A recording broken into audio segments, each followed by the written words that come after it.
अस्सलाम वालेकुम, मैं हूं सैयद अमार सैदी। आप देख रहे हैं स्पीड 92 स्पेशल रिपोर्ट। आज की स्पेशल रिपोर्ट में हम बात करेंगे इलेक्शन कमीशन का अदलिया में अपने मौकिफ का दिफा करने का फैसला कर लिया गया है। आइए जानते हैं इस स्पेशल रिपोर्ट में। इलेक्शन कमीशन ने फैसला किया है कि वो लाहौर हाई कोर्ट के साथ सुप्रीम कोर्ट में भी अपने इस मौकिफ का भरपूर दिफा करेगा कि आइन के तहत या कानून के तहत कमीशन को ये मैंडेट हासिल नहीं कि वो आम इंतखाबात की तारीख का ऐलान करे। ज़राए का कहना है कि आजाद व शफाफ इंतखाबात के लिए ब्यूरोक्रेसी में रद्दोबदल के इख्तियारात के हवाले से कमीशन के मौक़िफ़ का दिफा करने के अलावा इलेक्शन कमीशन ने जुमरात को यह भी फैसला किया था कि वो लाहौर हाई कोर्ट में एक सिविल मुत्तफिक दरख्वास्त दायर करेगा, जिसमें लाहौर हाई कोर्ट के 10 फरवरी 2023 के सुनाए गए फैसले अमल दरामद में कमीशन को पेश आने वाली मुश्किलात में रहनुमाई तलब की जाएगी। इसके अलावा कमीशन लाहौर हाई कोर्ट में लाहौर हाई कोर्ट की जानिब से सुनाए गए इस फैसले के खिलाफ एक इंट्रा कोर्ट अपील भी दायर करेगा, जिसके बारे में माहिरीन कानून की राय है कि कमीशन इस बात पर गौर में नाकाम रहा है कि आईनी शकें जिन्हें इलेक्शन एक्ट के साथ मिलाकर पढ़ा जाए इलेक्शन कमीशन को इंतखाबात की तारीख के ऐलान की जिम्मेदारी नहीं देती।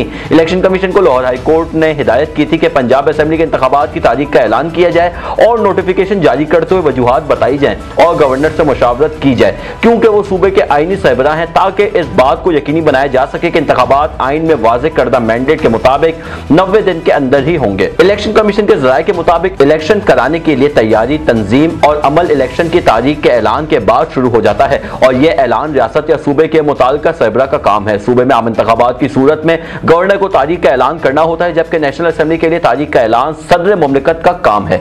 कमीशन की राय है कि लाहौर हाई कोर्ट के वाहिद जज की जानिब से की गई तशरीह आइन और इलेक्शन एक्ट की शकों के खिलाफ वर्जी है। इन शकों के तहत गवर्नर और सदर को इलेक्शन की तारीख का ऐलान करने का इख्तियार हासिल है। कहा जाता है कि कौमी असेंबली के तहलील के हवाले से सदर मुमलिकत के इलेक्शन की तारीख के ऐलान का मामला आर्टिकल 48 में दर्ज है, जबकि सूबाई असेंबली की तहलील के हवाले से गवर्नर के इख्तियारात का मामला आर्टिकल 105 में दर्ज है। इस स्कीम के तहत गवर्नर या सदर दीगर स्टेक होल्डर्स के साथ मुशावरत करते हैं। आर्टिकल 224 मज़कूर वाला दोनों आर्टिकल्स की तफसील के मुतालिक है, जिनमें इलेक्शन की तारीख का ऐलान और निगरां काबीना का क़याम शामिल है। लिहाजा लाहौर हाई कोर्ट की जानिब से जिस तरह आर्टिकल 105 और 224 पर तबसरा किया गया है, वो कानून की वाज़ेह तशरीह के उसूलों के खिलाफ है। इलेक्शन कमीशन ऑफ पाकिस्तान को पंजाब और केपी हुकूमतों की जानिब से बता दिया गया है कि कमीशन की जानिब से इलेक्शन कराने के लिए फंड्स का मुतालबा मुल्क की टूटी फूटी माशी सूरत हाल के तनाजुम में पूरा नहीं किया जा सकता। इसके लिए माशी इस्तेकाम तक इलेक्शन मुलतवी करने का मुतालबा किया गया है। कमीशन ने इलेक्शन एक्ट के सेक्शन 50 और 51 की रोशनी में 1 फरवरी 2023 को लाहौर हाई कोर्ट के रजिस्ट्रार को एक खत लिखा था कि मातहत जुडिशल अफसरान को डिस्ट्रिक्ट रिटर्निंग और रिटर्निंग अफसरान लगाने के लिए chief justice Lahore high court से मशवरा किया जाए। इसके जवाब में रजिस्ट्रार लाहौर हाई कोर्ट ने चीफ जस्टिस की जानिब से दी जाने वाली हिदायत से आगाह करते हुए DROs और ROs के लिए अदलिया की खिदमात की फराहमी से माजरत जाहिर की गई। कहा जाता है कि कमीशन ने गवर्नर पंजाब से भी रुजू किया ताकि सूबाई असेंबली की नशिस्तों पर जनरल इलेक्शन की तारीख का ऐलान किया जा सके, जैसे कि लाहौर हाई कोर्ट ने फैसला सुनाया था। तमाम गवर्नर ने कहा कि सूबाई असेंबली इन्होंने तहलील नहीं की, लिहाजा तारीख का ऐलान वो नहीं कर सकते।